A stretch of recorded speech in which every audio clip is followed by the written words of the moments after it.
Israel at war. South Florida on guard. Families here trying to connect there. And South Florida lawmakers scrambling to support despite drama in D.C. The people, the politics, as it happens this hour.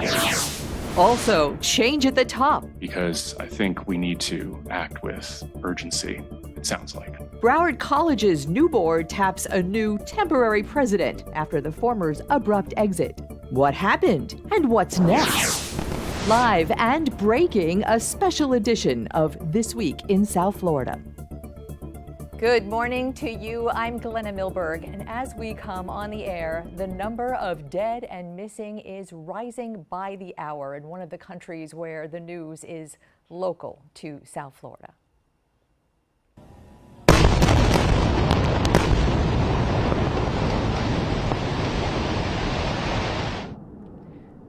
Some of the newest images from in the air and on the ground from cities in Israel and the wartime response in Gaza. Israel's Security Cabinet this morning authorized significant military steps as its number of dead rises. In the neighborhoods and on the streets, elderly were shot to death at a bus stop. Young people were dragged screaming. Families murdered or held hostage in their own homes. It is unprecedented for Israel to have so many of us, our civilians and service members, in the hands of a jihadi terrorist organization. But I can say, unfortunately, that we are talking about substantial numbers. It's not one or two. And that will, of course, have a very heavy influence on future decision making. In South Florida and around the world, the shock has not worn off from the stunning mass attack. Hamas, the government of Gaza, recognized as a terror organization, rained a barrage of rockets on unsuspecting Israeli neighborhoods at dawn Saturday, overwhelming the Iron Dome defense and giving cover to swarms of armed men infiltrating Israel's borders, literally going into neighborhoods door to door to kill and kidnap families. This planned and coordinated terror attack unprecedented in Israel's 75-year history, as is the response underway. South Florida's ties to Israel are strong. Families, businesses, and on the front lines of that, Israel's Consul General in Miami.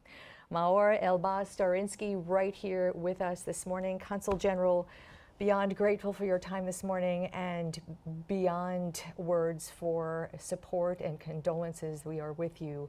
I know you've been getting that from around South Florida and everyone who is feeling the impact of what is transpiring right now. Welcome.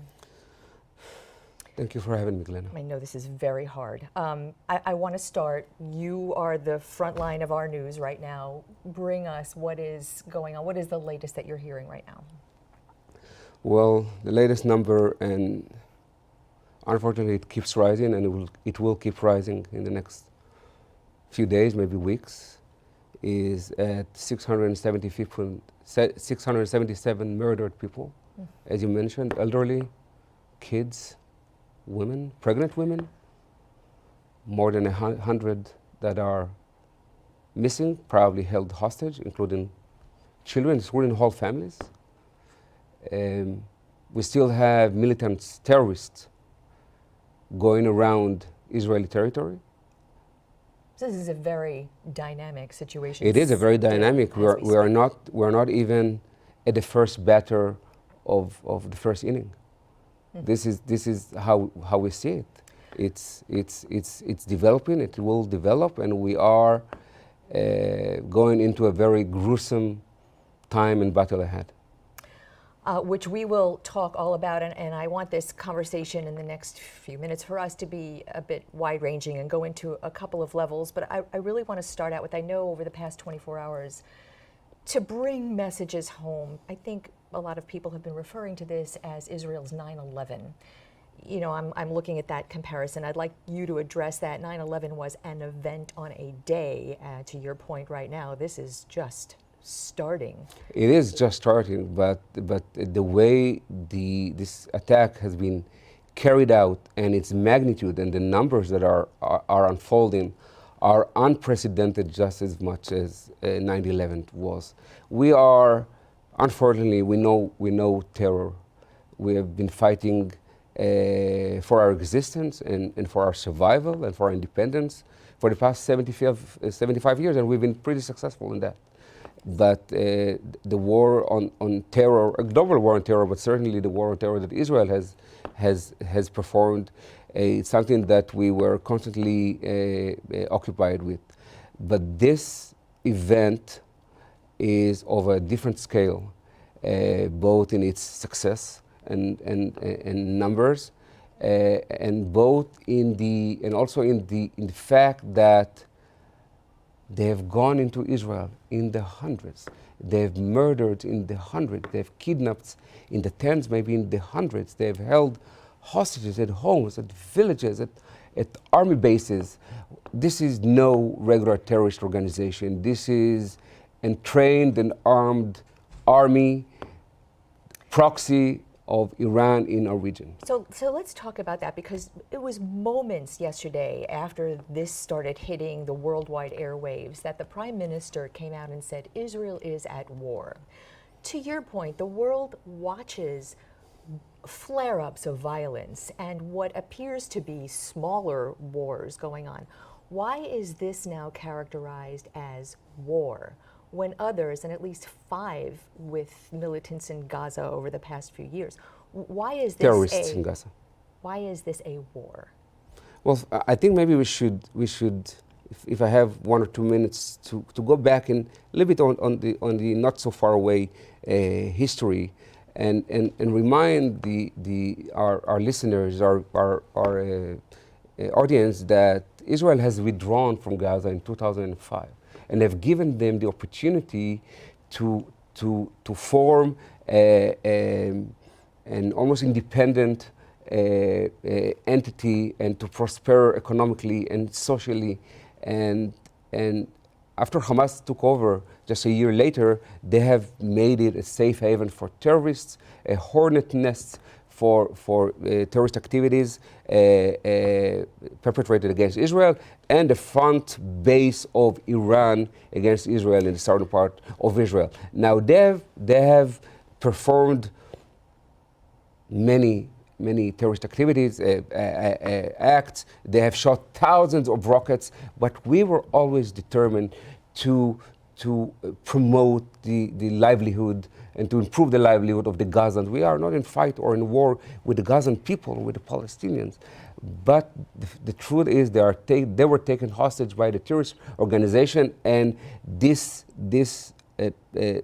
event, this attack that was carried out yesterday, shows that there is no other solution other than smash this snake's head. So let's talk about that, because a lot of people, I mean, you watch social media, a lot of people consider Gaza, despite being its own government, and Hamas is that government, as being blockaded by Israel. And for Israel's safety, I think that is the context of it.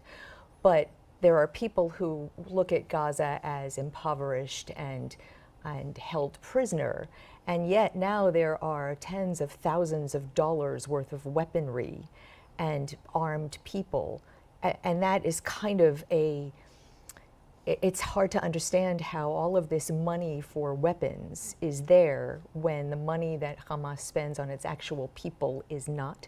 So to your point, if Iran is behind this, and Iran has been arming and fortifying, how has Israel and the United States, as the most sophisticated intelligence in the world among them, how did no one notice that? Well, you've combined a few questions that needs to put be a whole addressed. bunch Maybe in there. Let me start off with your last question. This is, of course, a very valid question that we will have the time to answer and to inquire and to make sure that such a thing cannot happen again. We're on our side. But this is not the time now. Now it's the time to fight back. Now it's the time to bring these people, this perpetrator, to justice. Now it is time to save the hostages, and now it's the time to once and for all dismantle the terrorist infrastructure in the Gaza Strip. But in general, if I go a little bit backward, I recommend people to rely less on social media, less on TikTok in general, and learn a little bit more about what has been done in the Gaza Strip or elsewhere. And the truth is, and the facts show, that hundreds of millions of dollars have been flowing into the Gaza Strip, not only from Iran, but mainly for Iran, that have been used to arm themselves, to fortify themselves, and only to be able to execute this kind of course of heinous attack on Israel, but throughout the years threat and target Israeli civilians, Israeli military. The sole purpose of their existence is to kill Israeli and Jewish people. And mind you, one last sentence. I do not accept the word blockade on Gaza. Tens of thousands of Gazans are working, or were working in Israel every day. We're crossing the different crossings. Tens of thousands of tons of supplies were going into the Gaza Strip every day through crossings. They had an open border with Egypt. They have a maritime border in which they can go out, they can go fish. So I don't accept the blockade, and certainly they have not taken advantage of the opportunity that I've had to develop the place into Gaza into a place where other entities, other countries want to have normal relationship with. It was and still is a vicious terroristic entity. I want to just wrap up a little bit of what we were talking about before, because Hamas, to your point, the U.S. considers a terror organization, the government of Gaza.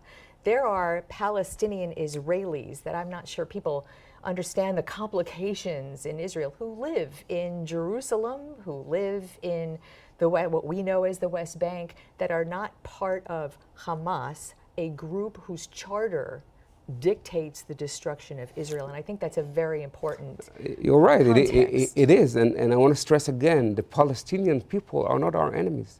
And we are committed to improve their livelihood and social and economic welfare. But the Gazan people at the Gaza Strip, the Palestinians at the Gaza Strip, have been taken hostage by this vicious terroristic organization that, as you said, his charter called for the destruction of the state of Israel. So it's not whether we can negotiate peace. It's not about territories. It's about human values. It's about democratic values. It's about the values that we uphold, that we share, that we live and die for, that they do not respect, they do not accept, they reject. And that's the fight that they are perpetrating against us, and mind you, not only against us, against everything that we believe and live for. It's not only we are there, but we are just the front line probably of the Western civilization in this vicious fight against this radical terrorists. So let me use that as a segue to bring it back. I mean, this is our audience could be worldwide on the web, but we have a very local audience and a very supportive South Florida audience of Israel and its people, of all the diversity there. And I wonder, what, Consul General, what can South Florida do for you and Israel at this moment? Well, I have to say, I'm overwhelmed, Glenna, by the support, affection, love that has outpoured on us. In general, the support and love that the Jewish people, the state of Israel, is receiving here in Florida, and in South Florida in particular. But in this day and a half since the war broke, I'm really overwhelmed, moved, touched by everything all the phone calls, all the statements.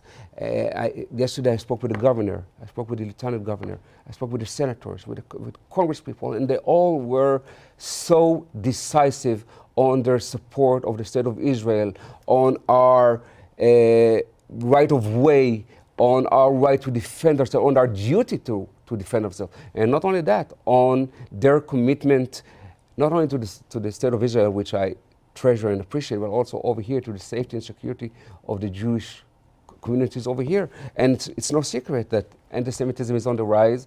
And even today and tomorrow, there are all kind of arrangements made to hold rallies against Israel, and they are dealt in the most decisive way by the governor's office, by FDLE, and I cannot be thankful enough for all the support that I've been receiving from both sides of the aisle. Israel is not a political issue. Democrats, Republican, Israel is an issue, as you said, local. It's in everybody's heart and mind here in Florida. I was going to make a point that we have Carlos Jimenez, congressman from Miami. He's a great friend of. Well, he will be with us next. He's but incredible. what I really key in on is that Israel is one of those issues that is a completely bipartisan, unifying issue to Democrats and Republicans, especially in South Florida. Not 100% across the country, but Florida, in South Florida is exceptional. Yes. Exceptional. And so I want to again sort of reiterate that question: are you looking politically for any new law,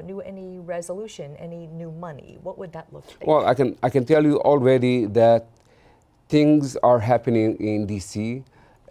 That are led by federal elected officials, also from Florida. Of course, support Israel militarily and politically and diplomatically, and with further funding of Iron Dome interceptors.